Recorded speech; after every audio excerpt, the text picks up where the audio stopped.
नमस्कार मित्रों। उम्मीद करता हूं आप सभी बिल्कुल ठीक होंगे और आज के इस खास क्लास को देखने के लिए आप सभी बिल्कुल तैयार होंगे। आप सभी जानते हैं कि इंडियन पॉलिटी की ये वो क्लास है जो एकदम परम खास है। अगर हम बात करें इसमें इंपोर्टेंट केसेस की बात करने वाले हैं, इंपोर्टेंट केसेस जो आपको इंडियन पॉलिटी में देखने को मिलते हैं, वो इंपोर्टेंट केसेस हम यहाँ पे डिस्कस करेंगे।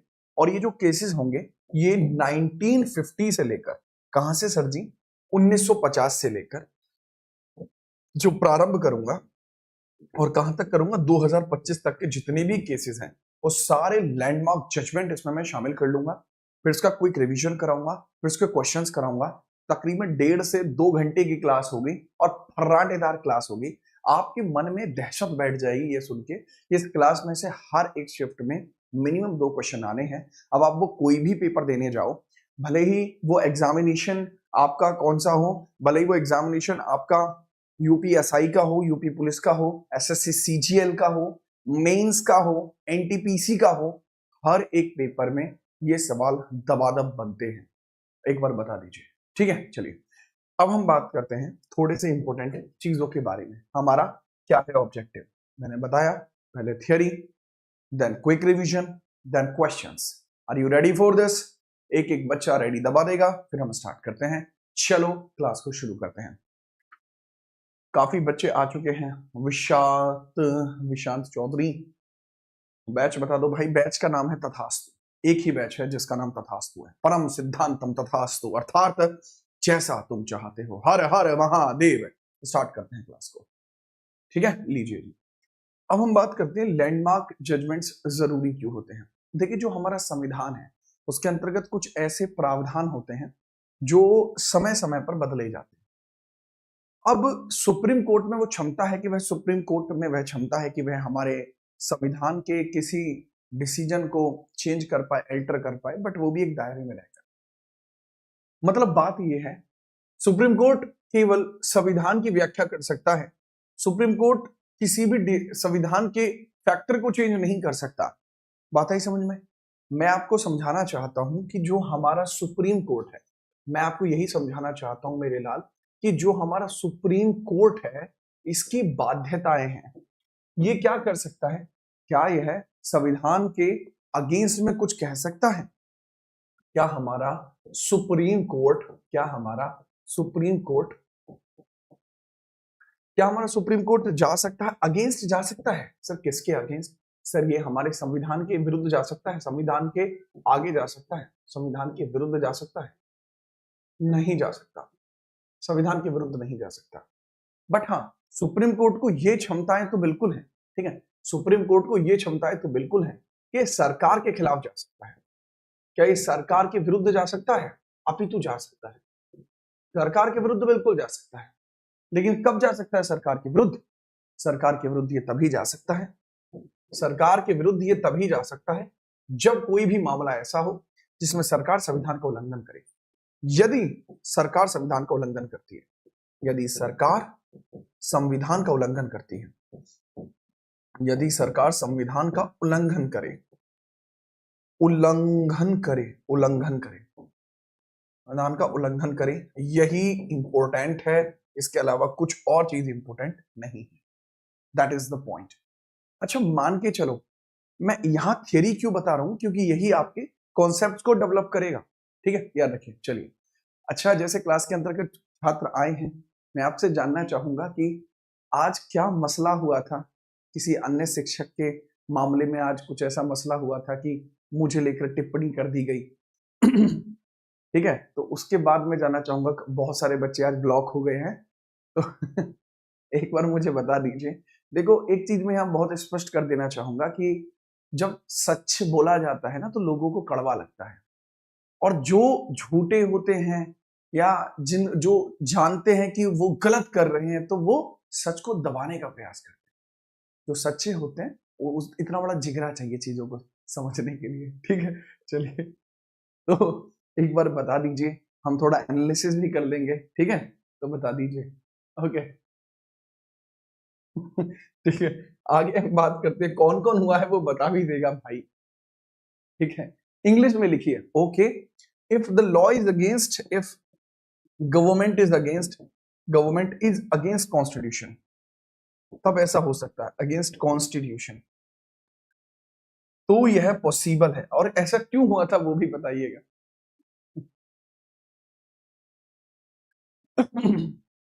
अच्छा, ओके, इन्होंने भी नहीं सुना, ओके ठीक है, आप यहाँ सुन लीजिए। ये ऐतिहासिक कुछ जजमेंट्स हैं जिससे हमारा संविधान बदला है, इन जजमेंट्स की बात करते हैं।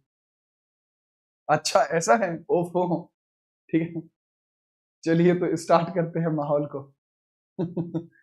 चलिए, अरे आप रियल आईडी से आइए, डेली लर्निंग, आप रियल आईडी से आओ, पेज बदल के आते हो। बहुत कुछ सीखने को मिलेगा, बच्चों को आप अपडेटेड कंटेंट दे पाओगे, क्या बात कर रहे हो।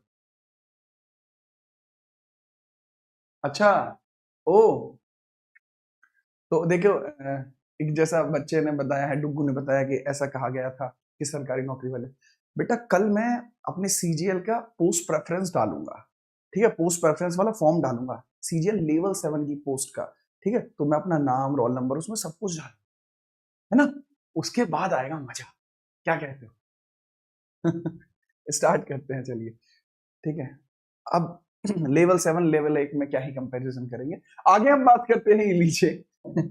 आपके सामने पहला प्रश्न ये रहा, ठीक है, याद रखना, ठीक है, बहुत बेहतरीन।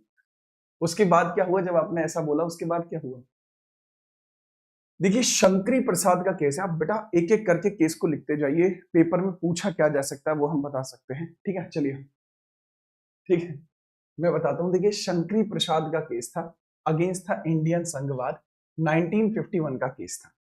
इसमें क्या होता है, पहले बात तो रिलेटेड आर्टिकल आपसे पूछा जा सकता है, रिलेटेड आर्टिकल कौन सा है, तेहरे का 3 आर्टिकल है, ठीक है। दूसरा पॉइंट इसके अंतर्गत ये तो आता ही है, ठीक है, दूसरा है कि यह संविधान लागू होने के बाद शुरुआती मामलों में एक था जो संपत्ति के अधिकार से संबंधित था। शंकरी प्रसाद का मामला राइट टू प्रॉपर्टी से रिलेट करता है, जो शंकरी प्रसाद का मामला था वो किससे रिलेट करता है, राइट टू प्रॉपर्टी से रिलेट करता है।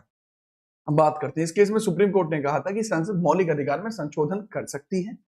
सुप्रीम कोर्ट ने यह भी स्पष्ट किया था कि अनुच्छेद 13 की 3 में दी गई विधि की परिभाषा के अंतर्गत संविधान संशोधन नहीं होगा, मतलब 13 के 3 के अंतर्गत अगर आप कोई भी परिवर्तन कर रहे हैं तो उस चीज को आप कॉन्स्टिट्यूशन अमेंडमेंट में नहीं रखेंगे, ठीक है, चलिए। अतः सरकार मौलिक अधिकारों को कम करने के लिए संविधान संशोधन कर सकती है और सुप्रीम कोर्ट इसका न्यायिक पुनर्वलोकन नहीं कर सकता, सुप्रीम कोर्ट इसका न्यायिक पुनर्वलोकन नहीं कर सकता। ये इंपोर्टेंट पॉइंटर्स है, बात आई समझ में, ठीक है, चलिए, ठीक है, इसके बारे में थोड़ा सा इंपोर्टेंटली आप याद रखिएगा। तो ये है आपका शंकरी प्रसाद का केस, रिलेट करेगा राइट टू प्रॉपर्टी से, आर्टिकल है 13 का 3, दैट इज वेरी इंपॉर्टेंट।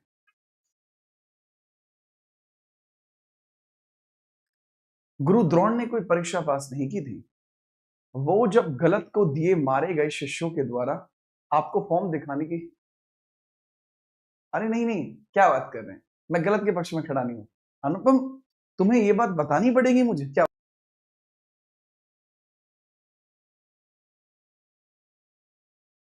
अरे भाई वो वीडियो तो मैं इसलिए बनाने वाला था क्योंकि सीजीएल की पोस्ट प्रेफरेंस आई हुई है ना, ताकि बच्चों को पता लगे कि सही क्या है, कि पोस्ट कैसे करनी चाहिए, ठीक है। तो ये पहले आप समझिए शंकरी प्रसाद का केस है। नेक्स्ट हम बात करते हैं सज्जन सिंह बनाम राजस्थान राज्य का केस है, 1964 से लेकर 1965 के बीच में रहा था, ठीक है। दूसरा हम बात करते हैं, यह केस किसी भी संपत्ति के अधिकार से जुड़ा था जिसकी सुनवाई 5 जजों की बेंच ने करी थी। सज्जन सिंह के केस में 5 जजों की बेंच थी।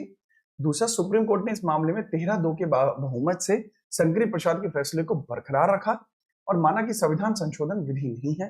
हालांकि 2 जज, जस्टिस हिदायतुल्लाह और जस्टिस जे आर मुधालकर, ये असहमति जताते हैं। इसी केस में जस्टिस जे आर मुधालकर ने सबसे पहले मूलभूत ढांचा शब्द का प्रयोग किया, कहा कि सरकार को संशोधन करते समय संविधान के मूलभूत ढांचे का ध्यान रखना चाहिए, बट इसकी व्याख्या नहीं हो पाई। बात को समझ रहे हो, इसका प्रयोग हुआ पर इसकी व्याख्या नहीं हो पाई, ये भी प्रॉपर्टी से रिलेट करता था, ठीक है, चलिए, ठीक है, चलिए, ठीक है। बेहतरीन, आगे हम बात करते हैं, कोई समस्या नहीं है, लीजिए आगे बढ़िए आप। सज्जन सिंह का केस हुआ। तीसरा केस है आपका आईसी गोलकनाथ बनाम पंजाब राज्य केस। गोलकनाथ जी का केस ये आर्टिकल 13 से भी रिलेट करता है, ये प्रस्तावना से भी रिलेट करता है, दोनों ही चीजों से रिलेट करें। प्रियम्बल अर्थात हम इसकी चर्चा कर रहे हैं।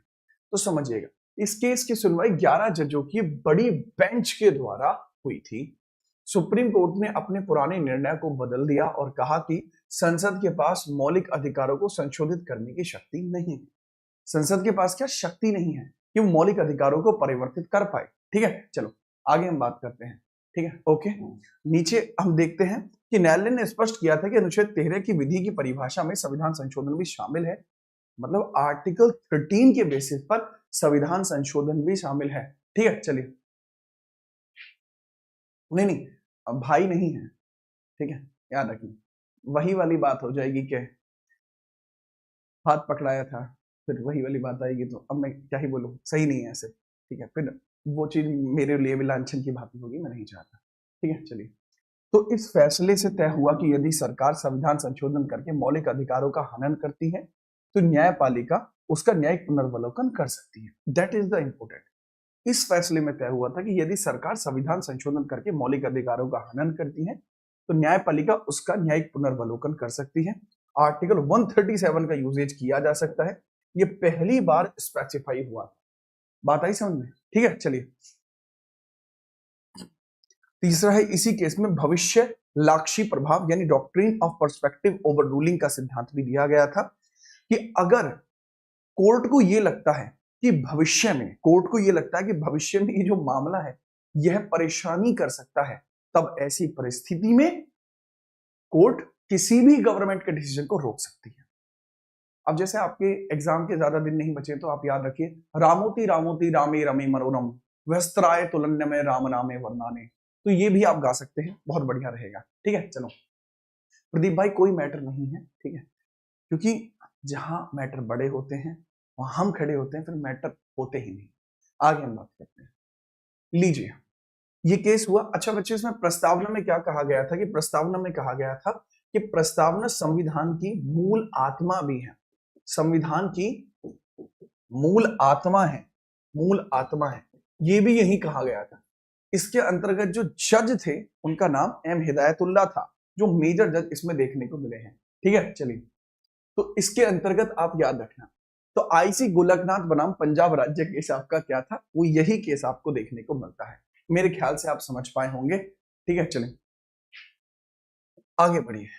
24वां संविधान संशोधन 1971, ये थोड़ा जरूरी है। अच्छा, पहले मेरी बात को है समझना, मैं फिर उस पर्सपेक्टिव के ऊपर भी चर्चा करूंगा।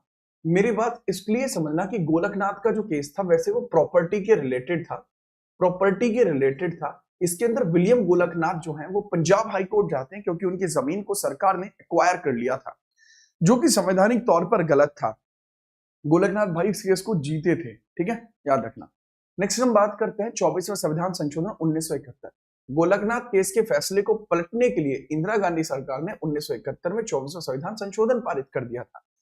ये है बात। इंदिरा गांधी जी को, मतलब देखो, ऑब्वियस सी बात है, मैं कभी भी सिक्के का एक पहलू नहीं देखता। मैं हमेशा केवल ये नहीं देखता कि सही है तो ये पूर्णतः सही है, राम राम भाई ईशान। तो मैं कभी भी ये नहीं देखता कि कोई चीज सही है तो पूरी तरीके से सही है। हर एक सिक्के के दो पहलू होते हैं। अगर मैं इंदिरा गांधी जी के दो पहलुओं की बात करूं तो एक तो 1975 की इमरजेंसी, एक इनका 24वां संविधान संशोधन, एक इनका 26वां संविधान संशोधन, एक इनका 39वां संविधान संशोधन, एक इनका 42वां संविधान संशोधन, ऐसे हैं जो इनके पूरे प्रशासन या इनके द्वारा किए गए राज के ऊपर सवाल पैदा करते हैं।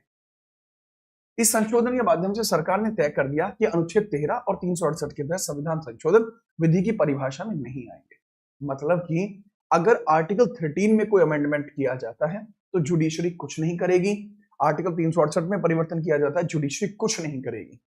यह न्यायपालिका और विधायिका के बीच शक्ति प्रदर्शन को दर्शाता है, जिसके तहत सरकार ने मौलिक अधिकारों को कम करने का अधिकार पुनः प्राप्त करने का प्रयास किया था। ठीक है, इन्होंने कहा था कि आर्टिकल 13 और आर्टिकल 368 इस पर जुडिशरी हमसे फालतू बात नहीं कर सकती। ठीक है, याद रखना। अब इंपॉर्टेंट बात है कि हम आगे बढ़ते हैं कि केशवानंद भारती का भी केस देख लेते हैं। अगर हम बात करते हैं, ये इदनीर मठ की बात है, इदनीर मठ की बात है। अब तक की सबसे बड़ी बेंच 13 जजेस की बैठी थी बेटा, इसमें 11 जजेस की बेंच बैठी थी। गोलकनाथ के केस में 11 जजेस की बेंच बैठी थी। अब तक की दूसरी सबसे बड़ी बेंच ये थी। ठीक है, चलिए ओके। नेक्स्ट हम बात करते हैं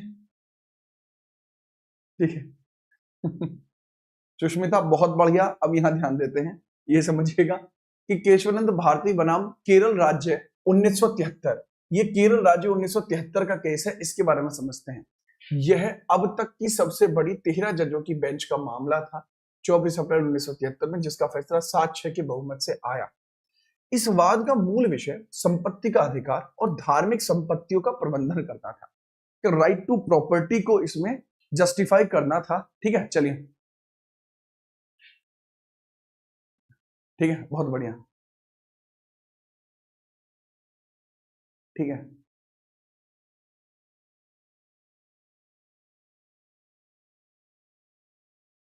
ठीक से, ठीक है, संपत्ति का अधिकार और धार्मिक संपत्तियों का प्रबंधन आपको यहां देखने को मिल जाएगा। सुप्रीम कोर्ट ने माना कि संसद संविधान के किसी भी हिस्से मौलिक अधिकार सहित में संशोधन कर सकती है, लेकिन सुप्रीम कोर्ट ने एक ऐतिहासिक शर्त रखी कि सरकार संविधान के मूलभूत ढांचे को नहीं बदल सकती। तो यह पहली बार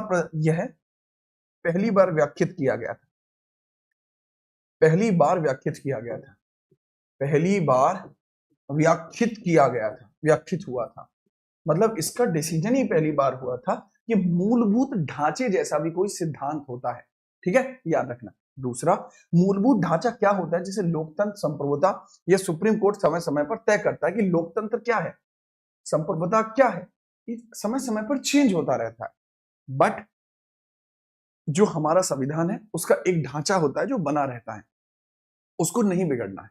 अच्छा, इस केस के अंदर जीता कौन था? आपसे एक जनरल चीजें पूछ रहा हूं, ठीक है, चलिए, तो इसके बारे में समझिएगा। और अब बारात में जाना खतर बहुत है, आप नहीं चाल लोगे बारात में? काश भाई की बात है, तब नहीं चाल सकते हैं। देखो अब, तो अगर मैं बात करता हूं, केशवानंद भारती जो है ये इस केस को हार गए थे, लॉस्ट द केस। बस इसमें इतनी सारी बातें निकल कर आई थी जो हमारे संविधान के मूल ढांचे को स्थापित कर रहा था।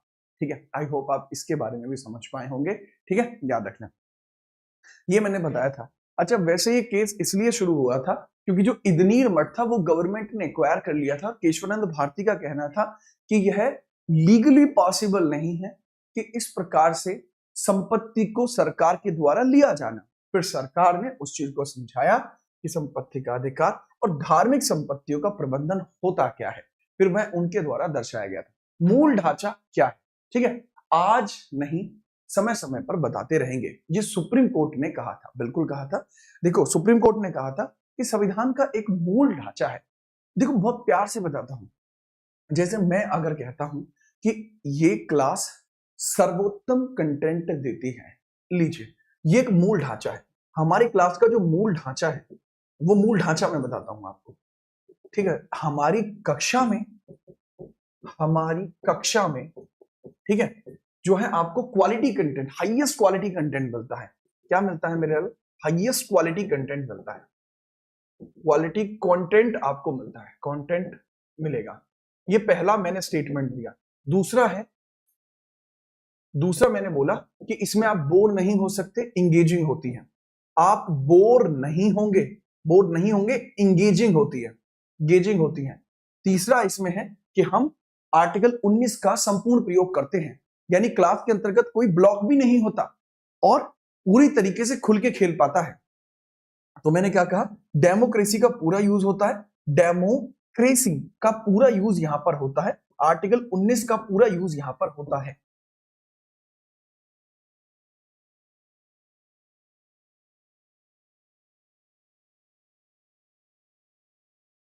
ठीक है, तो मैंने आपको समझाया। लेट सपोज कि मैंने ये 3 बातें आपके समक्ष कही, ये अब एक मूल ढांचा हो गया। कल को अगर, ठीक है, कल को अगर हम अपनी कक्षा के संदर्भ में कोई कथन जारी करना चाहते हैं, अब बहुत सिंपली हम बात करते हैं कि अगर कल को यह कहा जाए कि सर की क्लास में, ठीक है, सर की क्लास में हर प्रकार का छात्र आता है, हर प्रकार का छात्र है, ठीक है, जिसमें प्रशंसक भी हैं और इसके अलावा वो लोग भी हैं जो टिप्पणियां करते हैं। तो ये कथन सही होगा। क्यों सही होगा? क्योंकि डेमोक्रेसी के अंतर्गत सब लोग शामिल हैं, मतलब इसने मूल ढांचे को खराब नहीं करा। एक कथन एक और आता है कि सर की कक्षा में सीजीएल लेवल का कंटेंट आसानी से मिल जाता है, तो ये भी मूल ढांचे को खराब नहीं करे। बात आई समझ? कहा जाता है कि बोर नहीं होते, सर की क्लास के अंदर हंसी मजाक चलता रहता है, इसने भी मूल ढांचे को खराब नहीं करा, ये भी बन जाता है।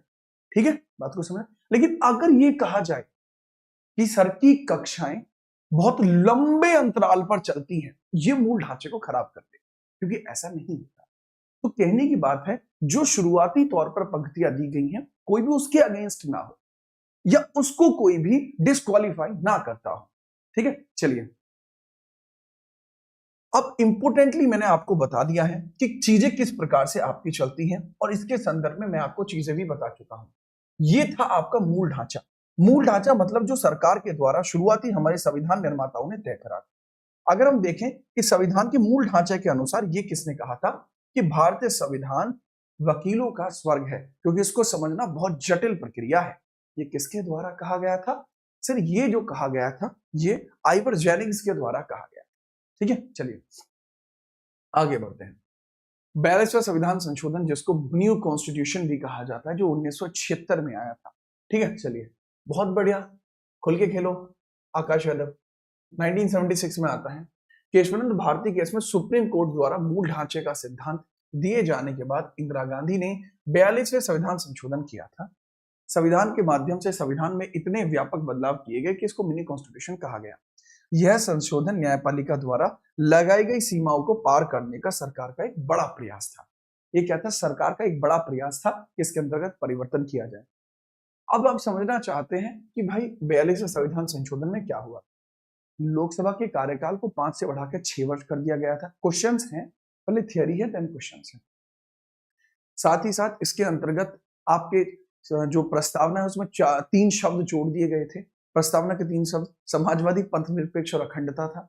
4 डीपीएसपी, आर्टिकल 39, 39 है, 43 है, 48 है, ये सब भी जोड़ दिए गए थे, और भी बहुत सारी चीजें इसके अंतर्गत जोड़ दी गई थी। ठीक है, चलिए ठीक है। सदाशिव साहित्य बेटा नाम अलग है जो आपने, अच्छा ओके, लीजिए आगे हम बढ़ते हैं। ये मैंने आपको बताया, ये मिनी कॉन्स्टिट्यूशन के अंतर्गत परिभाषित किया जाता है। मिनर्वा मिल्स के केस को अगर हम देखते हैं, सरकार द्वारा एक मिल का राष्ट्रीयकरण किए जाने के प्रयास पर यह विवाद उठा था। 368 के 4 और 5 को असंवैधानिक घोषित किया गया था, और ये एडिट कब हुआ था? इसमें आर्टिकल 368 का 4 और 368 का 5 भी परिभाषित किया गया था दोबारा से, इसको असंवैधानिक घोषित कर दिया गया था। ठीक है, चलिए यार कोई आईडी ब्लॉक नहीं है, ठीक है, याद रखिएगा, आप उसको रीट्राई कीजिएगा, वो हो जाएगा। बात करते हैं, जो सर्वोच्च न्यायालय ने निर्णय दिया था कि मूल अधिकार और राज्य के डीपीएसपी में कोई बड़ा या छोटा नहीं है, ये एक सिक्के के 2 पहलू हैं। इस केस में सुप्रीम कोर्ट ने यह भी कहा था कि राष्ट्रपति शासन का भी नए पुनर्वलोकन किया जा सकता है। ये था मिनर्वा मिल्स का केस। ये भी संविधान के लिए एक बहुत बड़ा विचारक रहा था। आगे बढ़िए, बेरूवारी का केस 1960 का था। ये क्या था सर, समझते हैं। भारत पाकिस्तान बंटवारे के समय बेरूवारी क्षेत्र को भारत को दे दिया गया था, जिस पर विवाद हुआ था।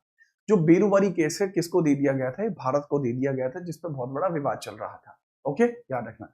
प्रधानमंत्री जवाहरलाल नेहरू ने इस क्षेत्र को पाकिस्तान को सौंपने का फैसला किया, जिसे वे साधारण बहुमत से करवाना चाहते थे। सुप्रीम कोर्ट ने फैसला दिया कि यदि भारत का कोई हिस्सा किसी दूसरे देश को सौंपा जाएगा, तो वह केवल 368 के तहत स्पेशल मेजोरिटी से हो सकता है। ये बेरूवारी केस था। इसमें प्रस्तावना को भी आधार माना गया था।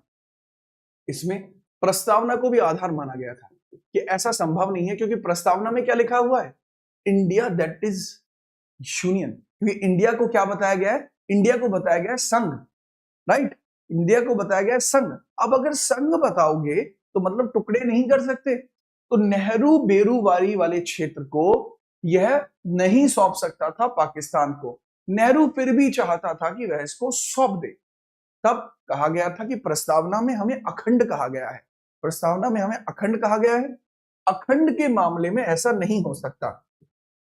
तब सुप्रीम कोर्ट ने डिसीजन देते हुए कहा था कि प्रस्तावना के शब्द मायने नहीं रखते, वो केवल जहां संविधान की भाषा जटिल है उसको समझाने का कार्य करते हैं।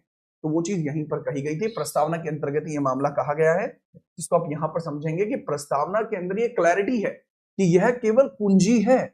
दिस इज की टू अंडरस्टैंड, इसका कोई न्यायिक आधार नहीं है। दिस इज जस्ट अ की, इसका कोई जुडिशियल बेस नहीं होता, ये इसमें कहा गया। आगे बढ़िए, इंदिरा गांधी बनाम राजनारायण केस, इलेक्शन का केस था 1975 का। ये बहुत जोरदार केस था। होता यह है कि 1970 में चुनाव हुए थे। बहुत ध्यानपूर्वक समझता हूं नैनो, बेटा क्वेश्चंस हैं आगे हैं। अब मेरी बात को समझिए, इंदिरा गांधी बनाम राजनारायण का केस है। अब इस केस में क्या कहा गया था, 1970 में चुनाव हुए थे और पहली बार आचार संहिता का प्रयोग हुआ था। चुनाव हुए थे और पहली बार क्या हुआ था, पहली बार आचार संहिता का प्रयोग हुआ था। आचार संहिता का प्रयोग हुआ था, आचार संहिता का प्रयोग भी हुआ था। तो इसी के अंतर्गत मैटर को सेट किया गया था कि भाई आचार संहिता का इसके अंतर्गत हो जाएगा प्रयोग। किसका, आचार संहिता का इसके अंतर्गत हो जाएगा प्रयोग। इंदिरा गांधी ने आचार संहिता का उल्लंघन करा, ठीक है, कोड ऑफ कंडक्ट बोलते हैं, ठीक है, इसको कोड ऑफ कंडक्ट बोलते हैं। तो 1971 में इंदिरा गांधी के चुनाव को राजनारायण ने चुनौती दी और इलाहाबाद हाई कोर्ट के फैसले के बाद आपातकाल लगा दिया। ठीक है, याद रखिएगा, इंदिरा गांधी ने 39वां संविधान संशोधन करा 1975 में और आर्टिकल 329 के जरिए प्रधानमंत्री और स्पीकर के चुनाव को न्यायिक जांच से बाहर कर दिया। अब मैं तुम्हें बताता हूं पूरा मामला क्या है। ये किया है इन्होंने जून के महीने में। इंदिरा गांधी बनाम राजनारायण इनके सामने कंटेस्टेंट थे। उनका ही आरोप था कि इंदिरा गांधी इसका गलत प्रयोग कर रही है। तब इस चीज को स्पष्ट किया गया कि इंदिरा गांधी ने आचार संहिता का उल्लंघन किया है, इसलिए उनकी सीट को रद्द किया जाना चाहिए। यही बात हुई थी। तो इंदिरा गांधी ने क्या काम करा, इंदिरा गांधी ने अलग ही लेवल पे काम कर दिया कि डिसीजन आता है कि इंदिरा को अपनी तख्त खाली करना पड़ेगा। ठीक है, याद रखना। तो इसके बारे में याद रखना, जैसे ही यहां पर ये कहा जाता है कि हाँ भाई ये चीजें संभव है, ऐसा किया जा सकता है, तो एकदम से क्लैरिटी चेंज हो गई, एकदम मैटर चेंज हो गया। इंदिरा गांधी ने एक संशोधन किया और कहा कि पीएम के इलेक्शन को लेकर आप कोर्ट नहीं जा सकते, यही खेल खत्म कर दिया। सुप्रीम कोर्ट ने आर्टिकल 329 को अवैध और असंवैधानिक घोषित कर दिया। सुप्रीम कोर्ट ने कहा कि सर जी ये जो आपने किया है ये संविधान के मूल स्वरूप में नहीं है, तो ऐसा नहीं होना चाहिए। और कोर्ट ने कहा कि निष्पक्ष चुनाव और न्यायिक पुनर्वलोकन संविधान का मूलभूत ढांचा है। तो इंदिरा गांधी को हटना पड़ता, बट इंदिरा गांधी नहीं हटी। क्यों नहीं हटी, क्योंकि इंदिरा गांधी उनको ऑलरेडी क्या कर चुकी थी, असंवैधानिक घोषित कर चुकी थी। चल रहा था आपका क्या, आपका आपातकाल चल रहा था। उस समय राष्ट्रपति फखरुद्दीन अली अहमद थे। ठीक है, चलिए लीजिए अगला सवाल। प्रथम आपका जजेस केस था एसपी गुप्ता बनाम भारत संघ। एसपी गुप्ता बनाम भारत संघ, इस बात में सवाल था कि न्यायाधीशों की नियुक्ति में भारत के मुख्य न्यायाधीश की सलाह का क्या महत्व है। सुप्रीम कोर्ट ने निर्णय दिया था कि परामर्श का अर्थ सहमति नहीं है। ओके, याद रखना। कोर्ट ने माना कि जजों की नियुक्ति में राष्ट्रपति को प्राथमिकता है और वह सीजीआई की सलाह माने ना माने कोई मैटर नहीं है। ये एसपी गुप्ता वर्सेस भारत संघ 1981 का जजेस ने मिलकर ही यह फैसला लिया था। ठीक है, चलो याद रखेंगे, आप इसके बारे में भी पूरी तरीके से खुल के याद रखेंगे। अगला सवाल, सेकंड जजेस का केस था supreme court advocates on record 1993। इस मामले में सुप्रीम कोर्ट ने अपने प्रथम जजेस केस का फैसले को पलट दिया। कोर्ट ने कहा कि जजों की नियुक्ति में राष्ट्रपति को सीजीआई की सलाह माननी ही होगी। जो सलाह है वो बाध्यकारी हो सकती है, जो सलाह है वो बाध्यकारी हो सकती है।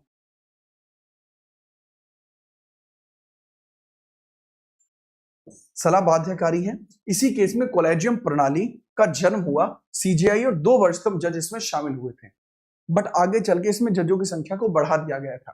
ठीक है, याद रखना। अब इसमें हम बात करते हैं जो जो कॉलेजियम सिस्टम आता है। कॉलेजियम सिस्टम कब का है सर? कॉलेजियम सिस्टम 1993 का है। The collegium system is of 1993। Collegium case कब का है? 1993 का केस है कॉलेजियम। ठीक है सर, याद रखेंगे। नेक्स्ट हम आगे बात करते हैं, वो देखिएगा तृतीय जजेस केस। ये प्रेसिडेंशियल रेफरेंस है। अच्छा, क्या इसमें कभी इसको खत्म किया गया कॉलेजियम को? बिल्कुल, कॉलेजियम को खत्म किया गया है। 1993 में इंट्रोड्यूस होता है और 2014 से लेके 15 के बीच में एनजेएसी चला था। क्यों चला था? क्योंकि 99 संशोधन 2014 के द्वारा इसको लाया गया, 2014 में लाया गया था। इसमें फर्क क्या है, कोलेजियम के अंदर 5 जजेस होते हैं, एनजैक के अंतर्गत जो जजेस की संख्या वो कितनी होती है, एनजैक के अंदर जो जजेस की संख्या है वो 3 होती है, 3 जो कैंडिडेट होते हैं वो सरकार के होते हैं। तो सुप्रीम कोर्ट ने इसको ये कह के रद्द कर दिया था कि जुडिशरी और एग्जीक्यूटिव साथ मिलकर काम कर रही है, तो इसको रोक दिया जाए, ठीक है, तो इस वजह से इसको रोक दिया गया था, एनजैक को रोक दिया गया था और फिर पुनः आपका कोलेजियम सिस्टम को बहाल कर दिया गया, ठीक है, याद रखिए। आगे हम बात करेंगे, आगे तृतीय जजेस का केस है प्रेसिडेंशियल रेफरेंस। इस मामले में केआर नारायणवाद में कोलेजियम के आकार को बढ़ा दिया गया था। सुप्रीम कोर्ट ने स्पष्ट किया कि सीजीआई अकेले नाम की सिफारिश नहीं करेंगे, सीजीआई के साथ 4 सीनियर मोस्ट जजेस शामिल कर दिए गए थे। प्रेसिडेंशियल रेफरेंस एक्ट 1998, मैंने कहा भी था बेटा 1998 में सुधार हुआ, बात आई समझ में, ये बातें बहुत डीप में आप पहले मुझसे पढ़ चुके हो, ये बात आप मुझसे पढ़ सकते बेटा, 1 मिनट रुकेंगे, क्वेश्चंस ही क्वेश्चंस है नीचे, क्वेश्चंस ही क्वेश्चंस है, क्या बात कर, और थोड़ा सा रुको, सब्र कर, खूब क्वेश्चंस आएंगे। आगे बढ़िए, अगला सवाल है, चतुर्थ जजेस का केस था, एनजैक का केस था। मैंने बताया केंद्र सरकार ने 99वें संविधान संशोधन के माध्यम से जजों की नियुक्ति के लिए राष्ट्रीय न्यायिक नियुक्ति आयोग एनजैक की स्थापना करी थी। सुप्रीम कोर्ट ने 2015 में संवैधानिक घोषित कर दिया, कहा कि कार्यपालिका का दखल आर्टिकल 50 शक्तियों का पृथक्करण होना चाहिए और यह गलत है। तो एनजैक खत्म हुआ और कोलेजियम दोबारा आ गया। नेक्स्ट आगे बढ़ते हैं, ए के गोपालन बनाम मद्रास का केस 1950 का। कम्युनिस्ट नेता ए के गोपालन को निवारक निरोध कानून के तहत गिरफ्तार किया, प्रिवेंशन डिटेंशन हुआ था। क्या हुआ था, प्रिवेंशन डिटेंशन हुआ था। सुप्रीम कोर्ट ने गिरफ्तारी को वैध माना और आर्टिकल 21 के तहत विधि द्वारा स्थापित प्रक्रिया प्रोसीजर एस्टैब्लिश बाय लॉ का संकीर्णन यानी रिस्ट्रिक्टिव अर्थ लिया। कई बार मुझसे बच्चे पूछते हैं कि सर क्या आर्टिकल 20 और 21 को कभी खत्म नहीं किया जा सकता, या इसमें कभी भी निलंबन या सस्पेंशन नहीं लाया जा सकता? तो मैं हमेशा कहता हूं कि निर्भर करता है। और मैं क्यों कहता हूं, क्योंकि मुझे पता है कि इसमें सस्पेंशन लाया जा सकता है और उसका बेस्ट एग्जांपल यही है। इनका प्रिवेंशन डिटेंशन किया जाता है, निवारक निरुद्ध कानून इन पर प्रयोग किया जाता है, और जब किसी व्यक्ति पे निवारक निरुद्ध कानून का प्रयोग किया जाता है उस समय उसका आर्टिकल 21 काम नहीं करता। बताइए समझ में, तो आर्टिकल 21 के तहत विधि द्वारा स्थापित प्रक्रिया का संकीर्णन रिस्ट्रिक्शन देखने को मिला। बताइए समझ में, इस केस में पृथक्करण का सिद्धांत डॉक्ट्राइन ऑफ सेवरेबिलिटी भी दिया गया था, जिसके अनुशंसा किसी कानून को केवल असंवैधानिक हिस्सा ही रद्द होगा, पूरा कानून रद्द नहीं होगा। अगर कोई कानून रद्द होने लायक है तो ऐसा नहीं है कि पूरा कानून रद्द हो जाएगा, उसका जो हिस्सा रद्द होने लायक है वो रद्द होगा। यही होता है डॉक्ट्राइन ऑफ सेवरेबिलिटी। बात है समझ में, बहुत बढ़िया।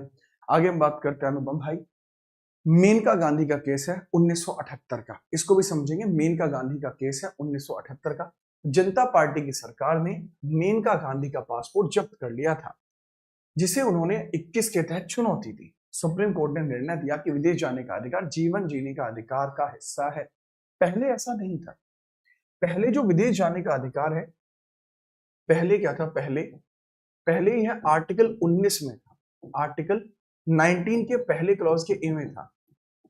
अभी क्या है कि एक पुराने शिक्षक हैं, वो इसको अभी भी आर्टिकल 19 के फर्स्ट के ए में लिखवाते हैं, ठीक है, जबकि मैं इस चीज को स्पष्ट कर चुका हूं कि ये बात पहले थी, अब आर्टिकल 21 में है विदेश जाने का अधिकार। इसको मैं बहुत बार समझा चुका, ठीक है। चलो अगला है, कोर्ट ने स्वर्णिम त्रिभुज का सिद्धांत दिया था, आर्टिकल 14, 19 और 21 का, एक दूसरे को सह संबंधित है, इंटरलिंक है। इस बाद में भारतीय न्यायपालिका ने विधि के सम्यक प्रक्रिया ड्यू प्रोसीजर ऑफ लॉ को आर्टिकल 21 के अंतर्गत शामिल किया गया था। कि ड्यू प्रोसीजर ऑफ लॉ जो होगा वो किसमें होगा सर, वह आर्टिकल 21 में संदर्भित होगा, ठीक है, याद रखेंगे, बहुत बेहतरीन। नेक्स्ट अगला सवाल, एसडीएम जबलपुर बनाम शिवकांत शुक्ला का केस था। आपातकाल के दौरान राष्ट्रपति के आदेश अनुच्छेद 359 से मौलिक अधिकारों का निलंबन हो गया। हेबियस कॉर्पस केस में सुप्रीम कोर्ट ने कहा कि आपातकाल के दौरान किसी भी व्यक्ति को अपने मौलिक अधिकार को लागू कराने के लिए कोर्ट जाने का अधिकार नहीं, मतलब 1976 की बात है। अच्छा, अगर आपको नहीं पता है, मैं एक चीज यहां पर स्पष्ट करना चाहूंगा कि आर्टिकल 20 और 21 इसका निलंबन नहीं होगा, इसका निलंबन नहीं होगा। ये बात जो है सर, यह आपकी संशोधन 44th संशोधन 1978 में कही गई थी। ठीक है, इसके बारे में याद रखिएगा। ठीक है,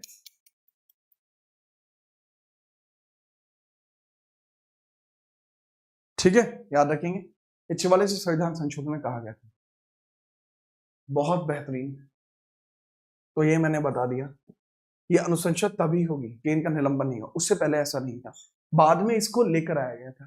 तो एग्जैक्टली एसडीएम जबलपुर का जो केस था वो हमें एक बात और भी बताता है, एक बार और भी बताता है, जो किसके बारे में बताता है, आपातकाल के बारे में बताता है, मौलिक अधिकारों के निलंबन के बारे में बताता है। आगे बढ़िए। हुसैन आरा का जो केस था, इसमें आप समझिएगा।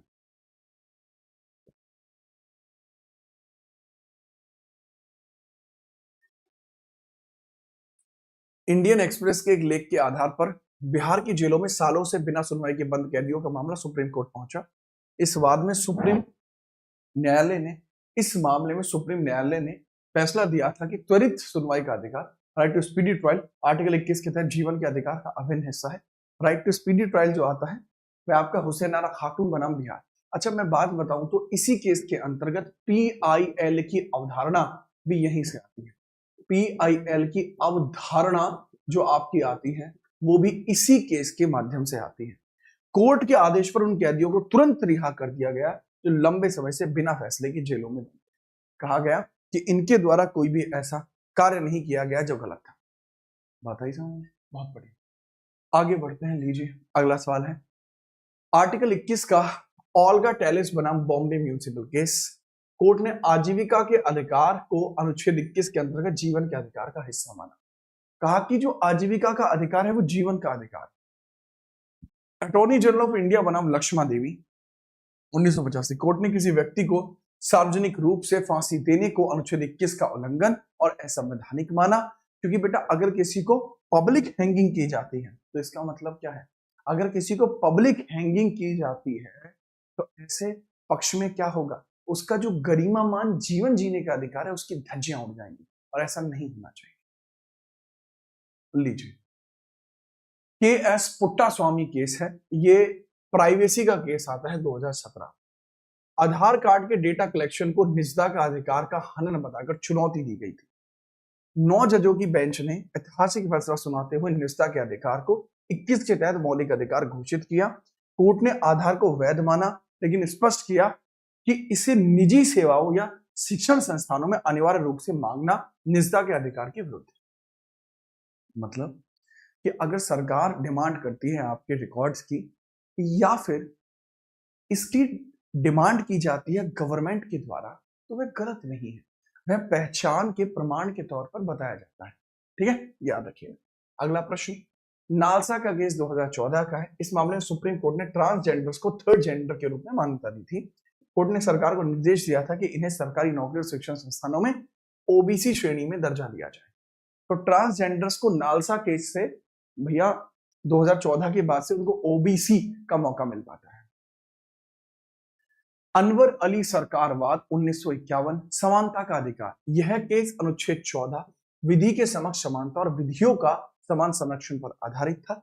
सुप्रीम कोर्ट ने स्पष्ट किया कि आर्टिकल 14 वर्ग विधान है, क्लास लेजिस्लेशन को रोकता है, युक्ति युक्त वर्गीकरण, रीजनेबल क्लासिफिकेशन की अनुमति देता है। और कोर्ट ने कहा कि वर्गीकरण के कानून का उद्देश्य के साथ एक स्पष्ट नेक्सस होना चाहिए, मतलब एक स्पष्ट नेक्सस का होना जरूरी है। ये बात कहां कही गई थी बेटा, ये अनवर अली के केस में कही गई थी, समानता के अधिकार को कहा गया आर्टिकल 14 में सब बराबर। ठीक है, इसमें कहा गया था। नेक्स्ट है अनुच्छेद 12, राज्य की परिभाषा। Naresh Mirajkar case 1966, supreme court ने कहा कि न्यायपालिका यानी जुडिशरी जब प्रशासनिक कार्य करती है तो वह राज्य है, लेकिन न्यायिक कार्य करती है तो वह राज्य की परिभाषा में नहीं आती। इसने कहा था कि जुडिशरी भी राज्य हो सकती है। मैंने क्या बोला रिंकू, क्या जुडिशरी भी राज्य हो सकती है? बिल्कुल हो सकती है, जुडिशरी भी राज्य हो सकती है। जब प्रशासनिक कार्य करेगी तो वह राज्य है, लेकिन जब न्यायिक कार्य करेगी तो वह राज्य नहीं। अजय हसिया 1981, आर डी शेट्टी 1979।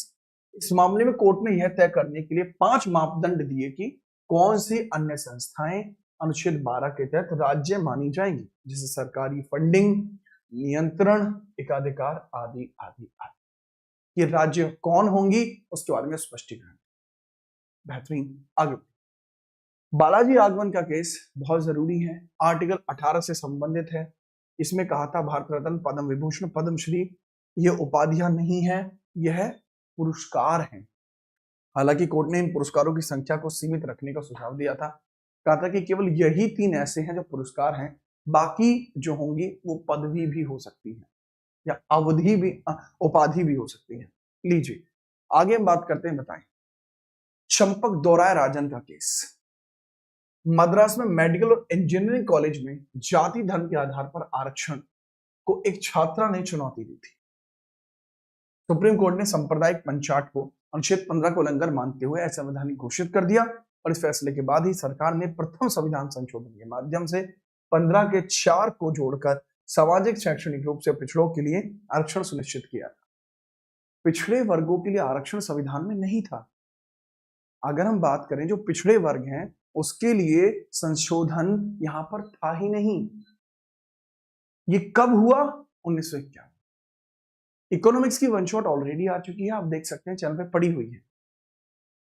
नेक्स्ट हम बात करते हैं एम आर बालाजी बनाम मैसूर राज्य 1962। इस केस में सुप्रीम कोर्ट ने आरक्षण की अधिकतम सीमा 50% तय कर दी थी कि जो रिजर्वेशन होगा वो मैक्सिमम 50% हो सकता है। कोर्ट ने माना कि आरक्षण देने के लिए जाति एक आधार हो सकती है, लेकिन यह पिछड़ापन तय करने का एकमात्र आधार नहीं हो सकती। पहले तो 50% जो रिजर्वेशन मिलेगा ये कब कहा गया था बेटा? ये कहा गया था एम आर बालाजी बनाम मैसूर केस 1962। अब एम आर बालाजी का केस क्या है? देखो अगर हम बात करते हैं एम आर बालाजी के केस में कहा गया था कि जो रिजर्वेशन मिलता है वो मैक्सिमम 50% तक ही मिलेगा। दूसरा कहा गया था कि जो मैसूर राज्य है, मैसूर राज्य उसके अंदर शुरुआती तौर पर इसको लागू करा। कहा था कि जाति ही एकमात्र तरीका नहीं है जिससे हम किसी को पिछड़ा हुआ कहें या ना, याद रखें। नेक्स्ट हम बात करते हैं इंदिरा साहनी बनाम भारत संघ का केस, मंडल कमीशन का वाद। बीपी मंडल आयोग की रिपोर्ट के आधार पर ओबीसी को 27% रिजर्वेशन मिलना था। नरसिंह राव सरकार के द्वारा सामान्य वर्ग को 10% आरक्षण देने की बात कही गई थी। कहा था कि ओबीसी को 27% रिजर्वेशन और जिसको कुछ भी रिजर्वेशन नहीं है उसको 10%। सुप्रीम कोर्ट ने आरक्षण की कुल सीमा 50 निर्धारित कर दी और सामान्य वर्ग को 10% आरक्षण को रद्द कर दिया। ये इसमें हुआ था। कोर्ट ने यह तय किया कि क्रीमी लेयर को आरक्षण का लाभ नहीं मिलेगा। इस वाद में पदोन्नति में आरक्षण और कैरी फॉरवर्ड रूल को अस्वीकार कर दिया, जिसे बाद में संशोधन से पलट दिया गया। माना जाता है कि जाति पिछड़ेपन का मुख्य आधार हो सकती है। सर कोई पिछड़ा हुआ है, इसका आधार क्या होना चाहिए? देखो ये बहुत ही, अब यहां अगर मैं कोई भी स्टेटमेंट दूंगा तो ये हमारी जुडिशरी के अगेंस्ट जाएगा, बट समझना यही जरूरी है, समझना यही जरूरी है कि जो जाति है वो पिछड़ेपन का आधार नहीं हो सकती। बट यहां कहा गया हो सकती है कि अगर कोई किसी जाति से बिलोंग करता है तो पिछड़ा हुआ है संभव है? नहीं, बट कोर्ट हमारा मानता है। अब इसके बाद ईडब्ल्यूएस आरक्षणवाद जनहित अभियान केस था 2022 का। सामान्य वर्ग को दिए गए 10% आरक्षण को इस आधार पर चुनौती दी गई कि 50% की सीमा का उल्लंघन करता है। 5 जजों की संवैधानिक पीठ ने 3-2 के बहुमत से ईडब्ल्यूएस आरक्षण को लीगल बताया और कोर्ट ने माना कि आर्थिक आधार पर भी पिछड़ापन हो सकता है और समानता लाने के लिए 50% की सीमा को पार किया जा सकता है। वैसे तो रिजर्वेशन 50% है, बट क्या इसको आर पार किया जा सकता है? मतलब 50% को और बढ़ाया जा सकता है? तो बिल्कुल बढ़ाया जा सकता है 50% को भी, ठीक है, याद रखना। तो ये भी इंपॉर्टेंट है। नेक्स्ट है पदोन्नति में आरक्षण। पहला अजीत सिंह बनाम पंजाब राज्य 1999। कोर्ट ने कहा कि प्रमोशन में आरक्षण पाने वाले SC/ST उम्मीदवारों को स्वतः परिणामी वरिष्ठता कॉन्सिक्वेंस ऑफ सीनियरिटी नहीं मिलेगी। इसे कैचअप रूल कहा गया। बाद में 85वें संशोधन के द्वारा जोड़कर इसे पलट दिया गया। कहा कि आप नॉर्मल भी प्रमोट होगे और सरकार आपको रिजर्वेशन भी देगी। एन नागराज बनाम भारत संघ 2000 के केस को प्रमोशन में आरक्षण को लेकर शर्त लगाई। पिछड़ेपन का प्रमाण पत्र चाहिए, प्रतिनिधि की अपर्याप्तता चाहिए और प्रशासनिक दक्षता भी चाहिए। केवल जाति के बेसिस पर काम नहीं होता है।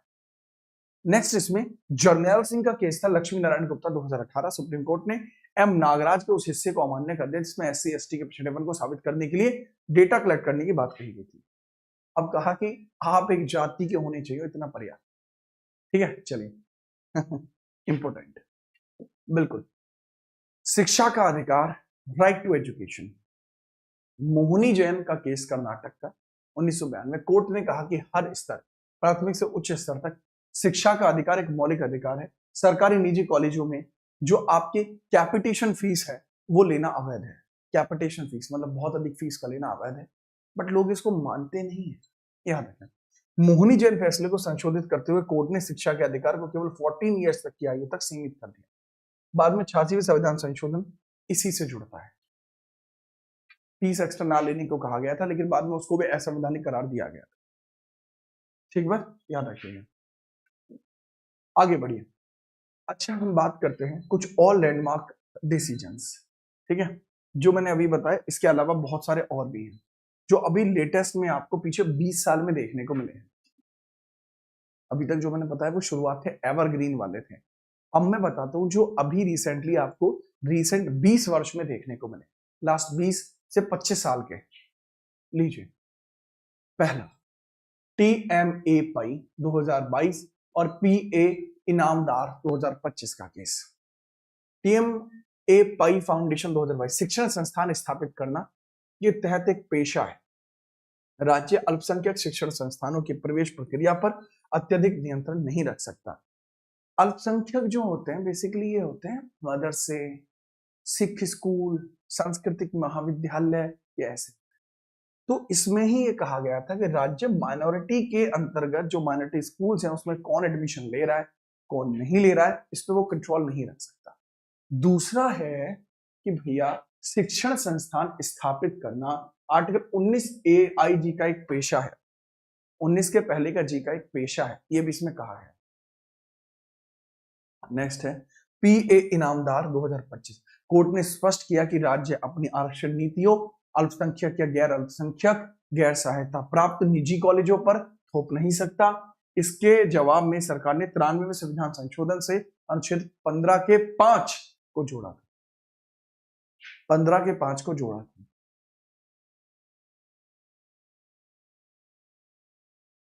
क्लास को एक तरफा लाइक कर दिया जाए, बढ़िया। आगे बढ़े। एल चंद्र कुमार बनाम भारत संघ का केस है। मामला संविधान में न्यायाधिकरण ट्राइब्यूनल्स 323 से 320 से संबंधित था जो उच्च न्यायालयों को न्यायिक पुनर्वलोकन की शक्तियों को छीनते थे। सुप्रीम कोर्ट ने उन प्रावधानों को असंवैधानिक घोषित कर दिया जो हाईकोर्ट के अधिकार क्षेत्र से बाहर करते थे। कोर्ट ने स्पष्ट किया कि न्यायिक पुनर्वलोकन संविधान का मूल ढांचा है। ये एग्जैक्टली है। ठीक है, याद रखेंगे।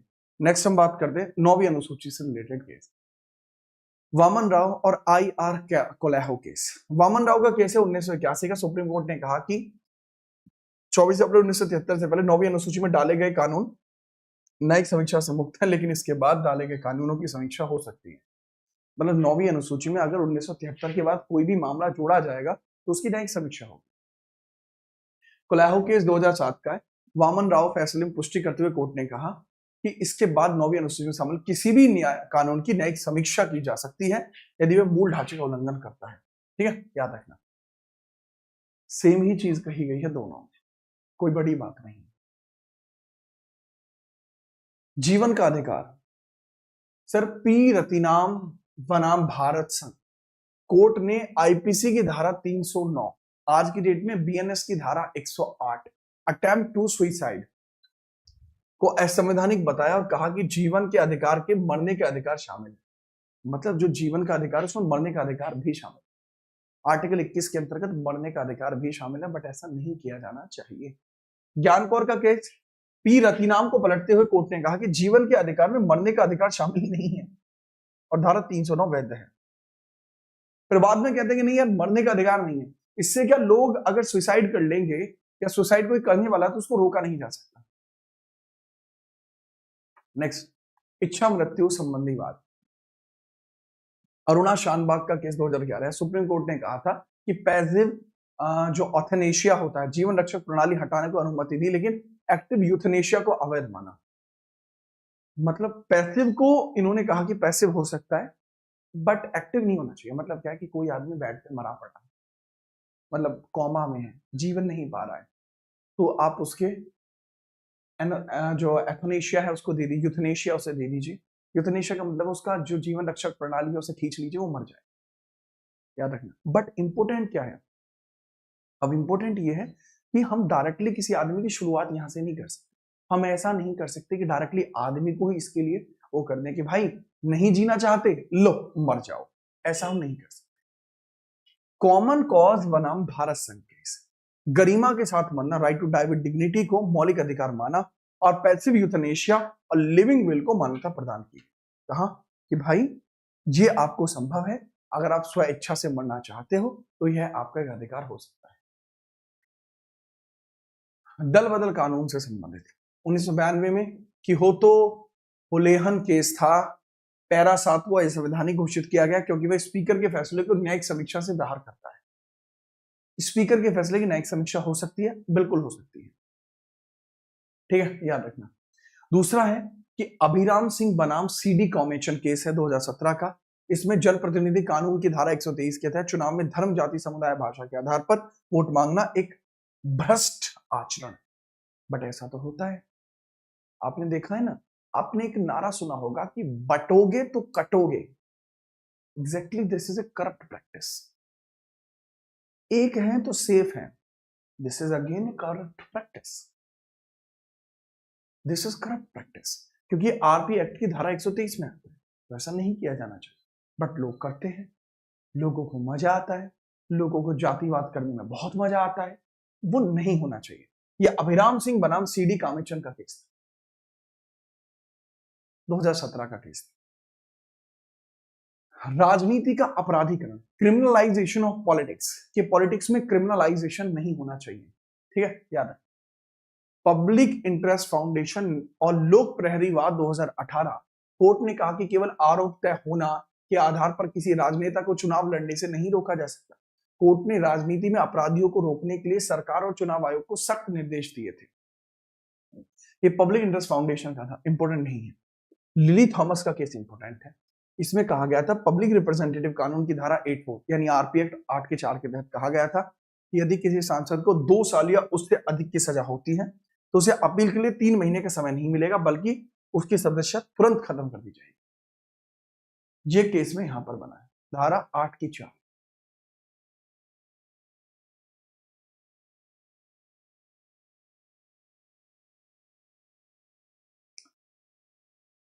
ठीक है, यश को बैच दिला दिया जाए भाई। चलो, पीयूडीआर और आपका रेव स्टैनिसॉल मामला।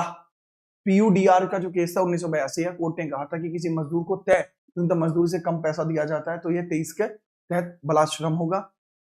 स्टेशोल का जो केस था 77 का, कोर्ट ने स्पष्ट किया था कि 25 के तहत धर्म का प्रचार के अधिकार में धोखाधड़ी, प्रलोभन या बलपूर्वक किसी भी धर्म परिवर्तन कराने का अधिकार शामिल नहीं है। मध्य प्रदेश और उड़ीसा ने धर्मांतरण विरोधी कानून वैध है और अब यूपी में भी इसको लागू किया, यूपी ने भी लागू किया, लागू इसको किया। एक आदमी से आपने कहा कि तुम्हारी जो मजदूरी होगी, दिन की दिहाड़ी होगी, 500 रुपए होगी, आप उसको 400 रुपए देकर भगा रहे हो, तो ये चीज क्या है सर, इस चीज को एग्री तरीके से नहीं देखा जाए। सरला मुदगल बस बनाम भारत केस है। इस मामले में हिंदू पुरुष दूसरी शादी करने के लिए इस्लाम में धर्म परिवर्तन करने का विवाद उठा था। सुप्रीम कोर्ट ने निर्णय दिया था कि यदि पहली शादी कानूनी रूप से खत्म नहीं हुई है तो धर्म परिवर्तन करने की गई शादी इनवैलिड होगी। इसी केस में न्यायालय ने देश में एक समान कानून को लागू करने की आवश्यकता पर बल दिया था। आपको पता है धर्मेंद्र की जो शादी हुई है हेमा मालिनी से, दूसरी शादी है, और इस शादी को करने के लिए उन्होंने एक बहुत गलत स्टेप लिया था, जो कुछ इसी प्रकार का स्टेप था, धर्मपाजी द ही मैन। लेकिन ये बात तो आपको कोई बताएगा नहीं। क्यों नहीं बताएगा? क्योंकि लोगों को लगता है कि ऐसी बातें बताएंगे तो शायद लोग हमें धार्मिक तौर पर उत्पीड़ित समझेंगे। तो मैं तो सच बताता हूं, ये सच है, ठीक है, याद रखेंगे। एक बच्चे का कहना है अर्जुन का, सर मनरेगा में तो बहुत ही कम मजदूरी है। बेटा वो निर्धारित तो है,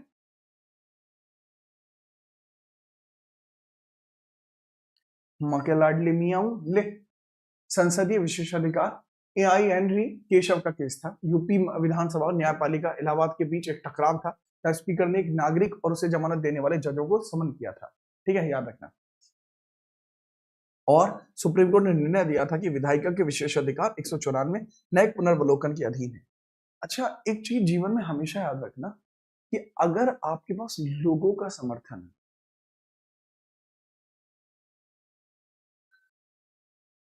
एक हमेशा बात याद रखना कि अगर आपके पास पैसा है, अगर आपके पास लोगों का समर्थन है, तो अगर ऐसी परिस्थिति में अगर आप गलत भी कर दोगे तो फर्क नहीं पड़ेगा। तो ऐसी परिस्थिति में अगर आप गलत भी हो ना तो भी आप सही, कमाल की बात, फर्क नहीं पड़ता। अगर आपके पास पैसे नहीं है, लोगों का समर्थन नहीं है, अगर आप सही भी करोगे ना तो भी आप गलत। परिस्थितियां हैं, ये आपको पता लगेगी। ठीक है, याद रखना। ये धीरे धीरे समय के साथ आप सीखेंगे। अभी आप बालक हैं तो अभी आप नहीं समझ कि पैसे की और लोगों के होने की अहमियत क्या है। श्रेया सिंघल बनाम भारत केस 2015, ये केस ऑनलाइन अभिव्यक्ति की स्वतंत्रता है, ऑनलाइन फ्री स्पेस से रिलेट करता है। आईटी एक्ट 66 की पूरी तरह से असंवैधानिक घोषित कर दिया था। कोर्ट ने माना था कि यह धारा नागरिकों के भाषण और अभिव्यक्ति का उल्लंघन करता है। 66 को खत्म कर दिया गया था। ठीक है, चलिए लीजिए अगला सवाल। जोसेफ शाइन का केस था, भारत संघ का केस था। आईपीसी धारा 497 व्यभिचार से संबंधित था, जो केवल पुरुष को दंडित करता था और महिला को पति की संपत्ति मानता था। डॉक्ट्राइन ऑफ कवर्चर इसको कहा जाता है। सुप्रीम कोर्ट ने महिलाओं और पुरुषों को समान अधिकार देते हुए आईपीसी की धारा 497 को बिल्कुल खत्म कर दिया। और कोर्ट ने कहा कि पति अपनी पत्नी का मालिक नहीं है। अब व्यभिचार अपराध नहीं है, लेकिन यह तलाक का एक आधार हो सकता है। व्यभिचार का मतलब होता है पत्नी के होते हुए किसी अन्य महिला के साथ, पति के होते हुए किसी अन्य महिला के साथ संबंध व्यभिचार कहलाता है। ठीक है, याद रखें। Next, Sabarimala temple case 2018। Kerala के भगवान अयप्पा मंदिर में 10 से 50 वर्ष की महिलाओं का प्रवेश पर रोक थी। सुप्रीम कोर्ट ने इस प्रथा को भेदभावपूर्ण माना और कहा कि यह महिलाओं के धर्म और स्वतंत्रता का मतलब खंडन करता है। और कोर्ट ने इसे अस्पृश्यता का एक रूप मानते हुए महिलाओं को प्रवेश की अनुमति दे दी, बट आज भी महिलाएं इसमें नहीं जाती। एक चीज मुझे बहुत मन से इसमें कहना चाहूंगा कि कई बार महिलाएं इसलिए आजादी लेना, मतलब देखो यार, खुले विचारों का मतलब ये नहीं है कि आप समाज के द्वारा बनाई गई प्रक्रियाओं का उल्लंघन करेंगे। ये बात कहता हुआ मैं बहुत सारे महिलाओं को बुरा लग सकता हूं अगर मैं ये कहता हूं कि समाज में कुछ प्रक्रियाएं महिलाओं की रक्षा के लिए बनाई। आपके पापा या आपका भाई या आपके पति आपसे कुछ कह रहे हैं कि आप ये कार्य ना करें, ये कार्य ना करें, तो आपका बड़प्पन वो कार्य करने में नहीं है।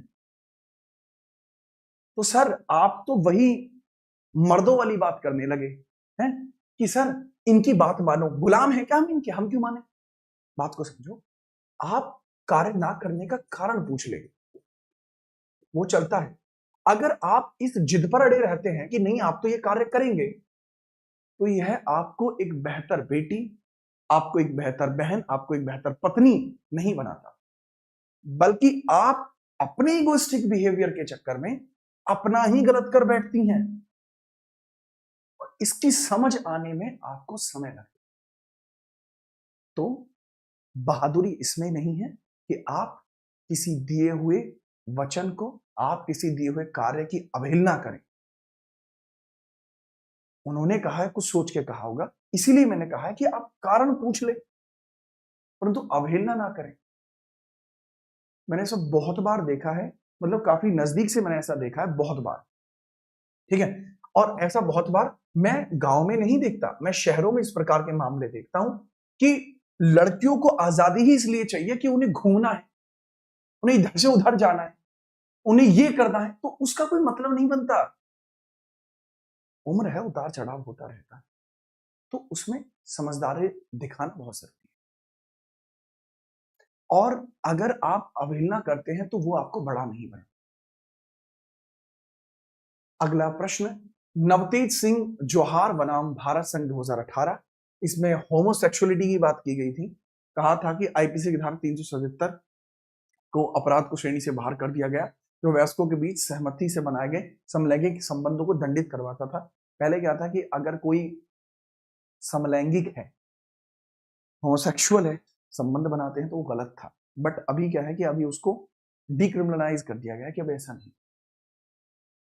अध्यादेश जारी करने की शक्ति, ये ए.के. रॉय का केस था 1982। कोर्ट ने कहा था कि राष्ट्रपति या राज्यपाल का अध्यादेश जारी करने की शक्ति न्यायिक पुनर्विलोकन के दायरे से बाहर नहीं है। यदि इसके दुर्भावना से उपयोग किया गया है तो भैया न्यायिक पुनर्विलोकन होगा, न्यायिक पुनर्विलोकन होगा। डीसी वाधवा का केस है, अध्यादेश को बार बार रिप्रोमोगेट करना संविधान के साथ धोखा है और लोकतांत्रिक प्रक्रिया का हनन है। यह संवैधानिक है। एक ही मामले के लिए आप बार बार इस तरीके के जो है मामलों को दाखिल नहीं कर सकते, याद रखना। Yes, perfect. ये आर्टिकल 123 में आती है यार। अध्यादेश जारी करने की शक्ति प्रेसिडेंट के लिए कहां पर है? प्रेसिडेंट के लिए आर्टिकल 123 में है और गवर्नर के लिए 213 में है। याद रखेंगे, बहुत बेहतरीन। अब हम बात करते हैं बीपी सिंघल का केस था एक। ये गवर्नरों को पद से हटाने की केंद्र सरकार की शक्ति से संबंधित था। कोर्ट ने कहा था कि राष्ट्रपति केंद्र सरकार किसी भी समय राज्यपाल को हटा सकता है, लेकिन यह शक्ति मनमाने या अनुचित तरीके से इस्तेमाल नहीं की जा सकती। हटाने का कोई वैध कारण होना चाहिए। इसको डॉक्ट्रिन ऑफ प्लेजर कहा जाता है। ठीक है, याद रखिए। सुप्रीम कोर्ट ने कहा कि राष्ट्रपति केंद्र सरकार किसी भी समय राज्यपाल को हटा सकते हैं। ये डॉक्ट्रिन ऑफ प्लेजर था। ये बीपी सिंघल का केस है 2010 का, रिमूवल ऑफ गवर्नर की बात करता है। ठीक है, याद रखें। लीजिए, एस आर बोम्मई बनाम भारत केस 1994 है। ये 356 का मिसयूज को बर्खास्त करता है। सरकार को राज्यपाल द्वारा बर्खास्त कर अनुच्छेद 356 लगा दिया गया है। सुप्रीम कोर्ट ने ऐतिहासिक फैसला दिया कि 356 के तहत राष्ट्रपति शासन तो लगा सकता है, पूरा अधिकार है, पर मतलब ऐसा नहीं है कि वो एब्सोल्यूट है, या केवल विशेष परिस्थितियों में लग सकता है। मतलब कहने की बात क्या है कि अगर किसी राज्य में शासन असंवैधानिक है तो सीधा उसमें राष्ट्रपति शासन नहीं लगेगा। पहले सभी प्रकार के मामलों को तय करके किया जाएगा। अगर वह विफल होते हैं तब राष्ट्रपति शासन लगे। ये बात इसमें कही गई। आगे बढ़े, बाबरी मस्जिद का केस स्माइलिंग फारूकी का केस था 1994 का। लैंड एक्विजिशन से रिलेट करता है। कोर्ट ने कहा कि भूमि का अधिग्रहण करना राज्य की संप्रभु शक्ति है, केंद्र उसमें दखल नहीं दे सकता। सुप्रीम कोर्ट ने यह भी स्पष्ट किया कि नमाज पढ़ना इस्लाम में अनिवार्य हिस्सा है, लेकिन मस्जिद में ही नमाज पढ़ना ये धर्म का अनिवार्य हिस्सा नहीं, जब तक कि उस स्थान का कोई विशेष धार्मिक महत्व ना हो। ये बहुत क्रूशियल चीज है। इस्लाम को माना जाता है, शरीयत को माना जाता है लॉ ऑफ मुस्लिम्स। तो ये तो लिखा हुआ है कि नमाज पढ़नी पड़ेगी। सच्चा मुस्लिम वही होगा जो दिन में 5 बार नमाज पढ़ेगा, बट ये नहीं लिखा हुआ कि नमाज को मस्जिद में पढ़े। इस वजह से उस प्लेस का इंपोर्टेंस दिखाना वो गलत है। इसी के बाद प्लेस ऑफ वर्शिप एक्ट भी आया था 1992 में। सेल्वी बनाम कर्नाटक केस 2010 है। इस केस में पुलिस द्वारा पूछताछ की तकनीक को 20 के 3 आत्म अभिशंसा के खिलाफ की कसौटी पर रखा गया। कोर्ट ने निर्णय दिया कि बिना सहमति के नार्को, ब्रेन मैपिंग और पॉलीग्राफ ये अवैध है। याद रखना। एनवायरमेंट के केस है। एमसी मेहता बनाम भारत संघ 85-86 का केस है। श्रीराम फर्टिलाइजर गैस लीक मामले को कोर्ट ने कंपनियों के लिए पूरी देयता तय करी थी। रूरल लिटिगेशन एंड जो एंटाइटलमेंट केंद्र बनाम यूपी 1985 का केस है। Indian council for enviro legal action 1996 का केस।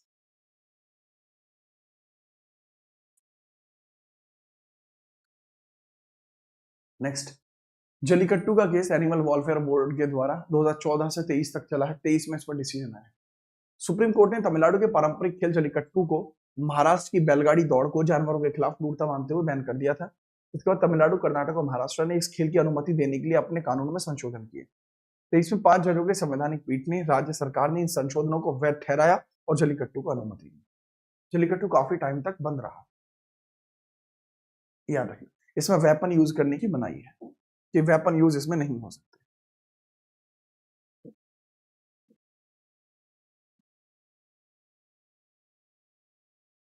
चलिए आगे हम बात करते हैं। बताइए, गिरफ्तारी और जेल से संबंधित केस है।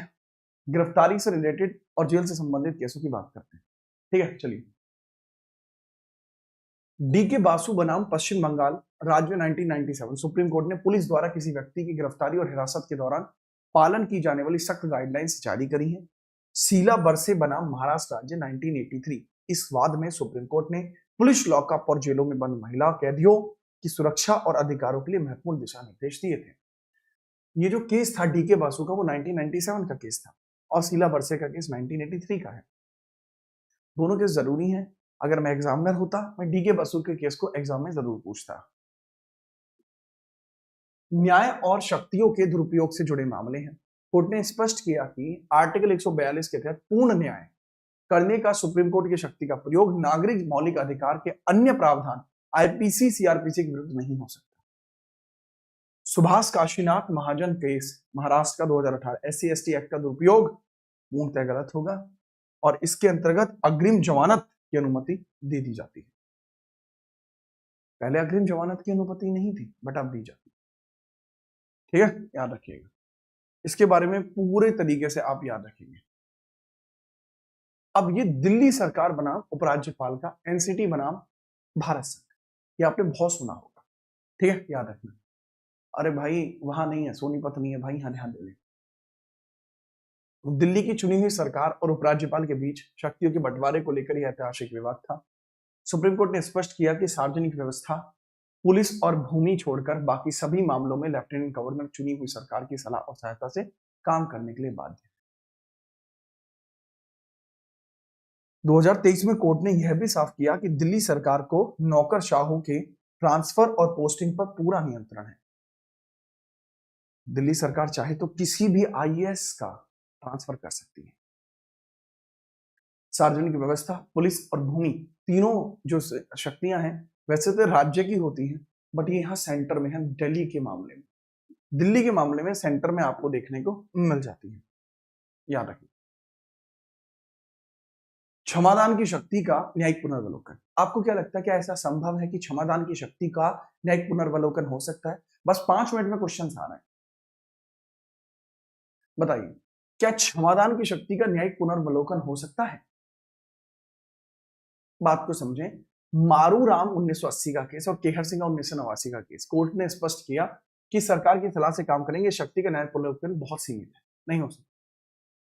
2006 में कहा गया, सुप्रीम कोर्ट ने कहा कि राष्ट्रपति राज्यपाल की क्षमादान शक्ति का मनमानेपन, बिना सोचे समझे फैसला लेना या राजनीतिक द्वेष के आधार पर अदालत में चुनौती दी जा सकती है।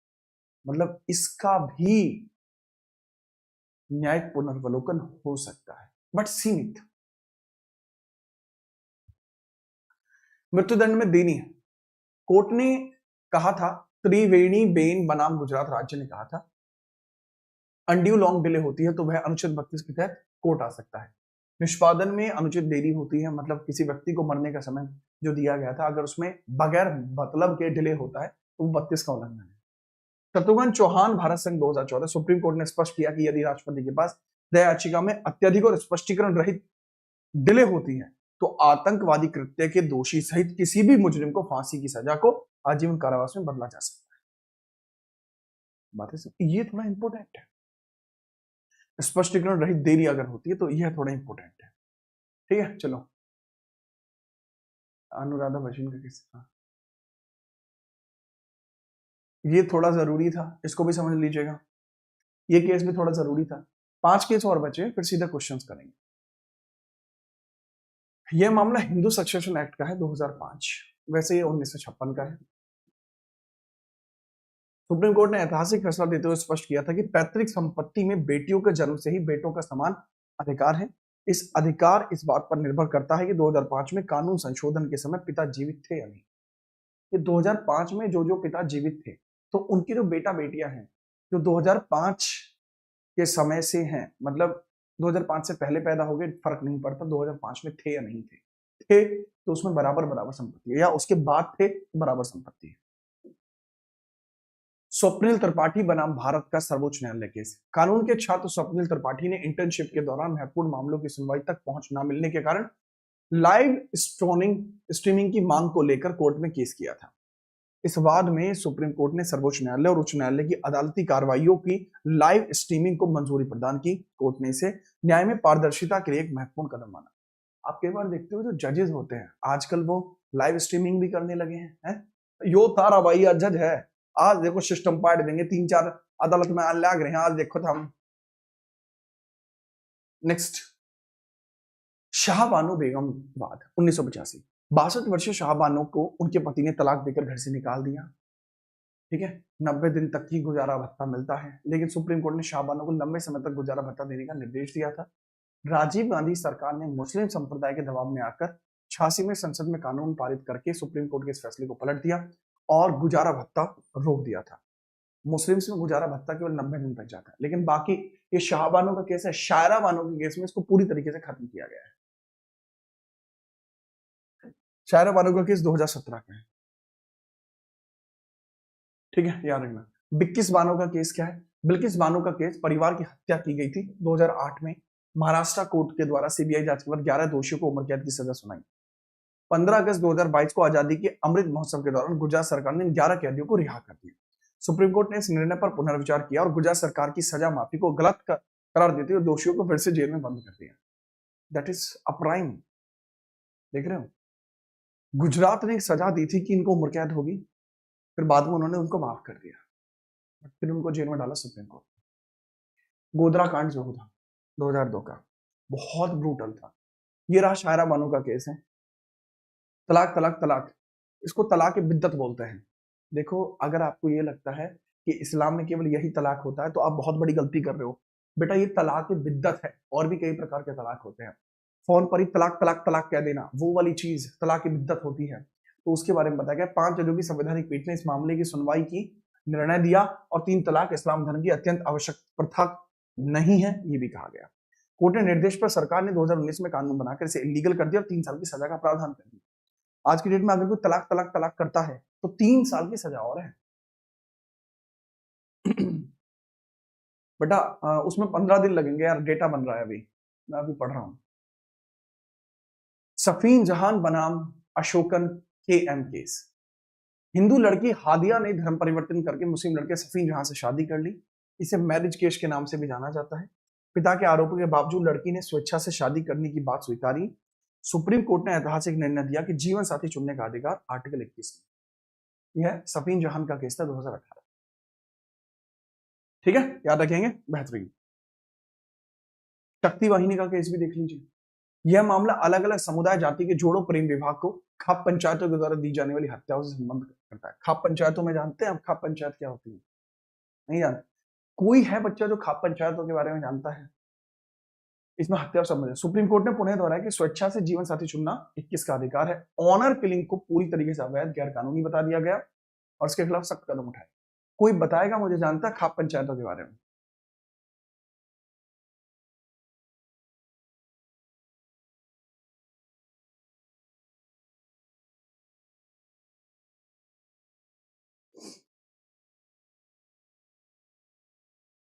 हाँ जी, नहीं जानता। कई बार हम बैठते हैं इसमें, ठीक है, मेरे कुर्ते वगैरह की अगर कोई फोटो है तो वो इस तरीके से है, तो वहां की है, ठीक है। तो हम कई बार जाते हैं तो पंच में बैठते हैं हम कई बार। पापा हैं वैसे तो, मैं बैठ जाता हूँ कभी कभी, ठीक है, आजकल मुझे बैठा देते हैं। अब तो बहुत लंबे टाइम से नहीं बैठा मैं। नहीं, यूपी में भी होती हैं, यूपी में भी होती हैं, ठीक है।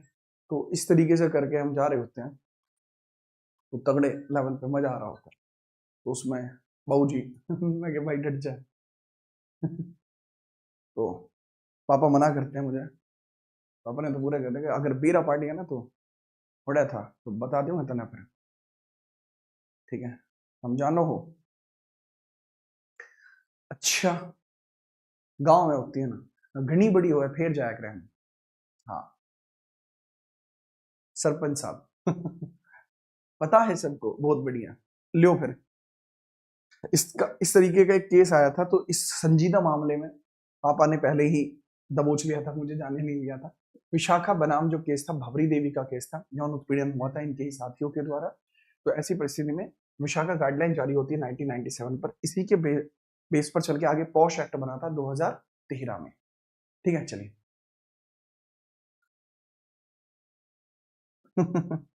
लीजिए। रोमेश थापर मद्रास केस 1950, जर्नलिस्ट रोमेश थापर को मैगजीन के सर्कुलेशन को मद्रास सरकार ने पब्लिक ऑर्डर का हवाला देकर रोक दिया था। अभिव्यक्ति की आजादी का हनन बताया गया था और बाद में इसको जो अधिकार को वापस दे दिया गया था, वापस इसको दे दिया गया था।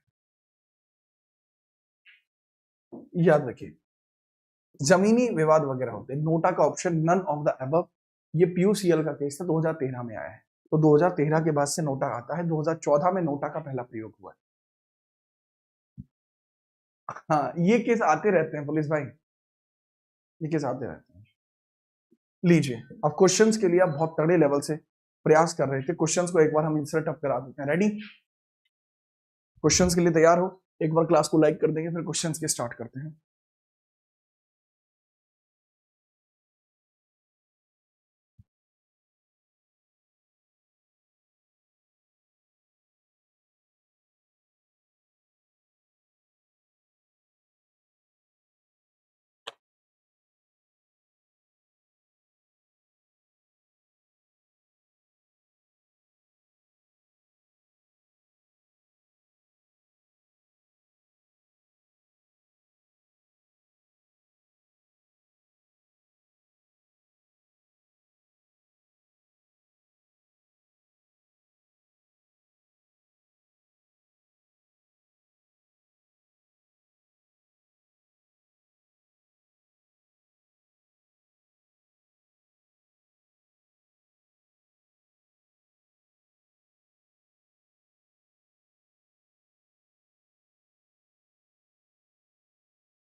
चलिए, क्वेश्चन को इंसर्ट कर दिया गया है। Are you ready? स्टार्ट करते हैं।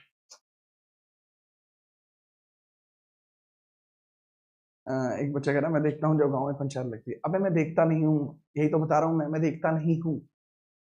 अकल ऐड ले, मैं बैठता हूँ। चलो,